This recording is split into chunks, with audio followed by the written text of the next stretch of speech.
बिस्मिल्लाहिर्रहमानिर्रहीम। 7th class आपका आपका जो सबक है वो चंद अल्फाज में आपको कुछ लिख कर दिखा देता हूँ जो आपने बे के साथ या जीम के साथ आपने लिखने हैं। ये जैसे बुक,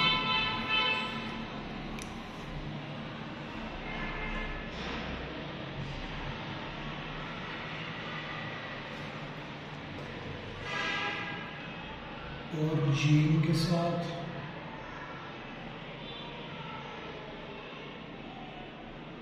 जीम अलिफ दोनों,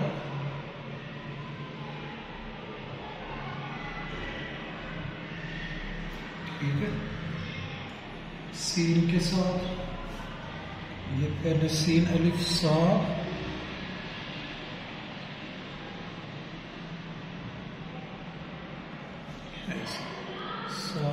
और ये सारे अपने काफ के साथ मिला के लिखने हैं।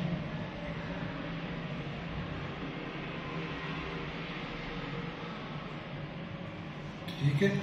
इसमें ये है कि जब आप सीन के ये धंधे बनाने ना, अपने काफ को इधर से ऐसे नहीं जोड़ना, ऐसे करके, और इसको छोटा भी नहीं बनाना, और इसको थोड़ा बड़ा करके जो अलिफ का पूरा साइज ये अलिफ का बना के उसके बाद आपने काफ को यहाँ से दरमियान से ऐसे बनाना। ठीक है।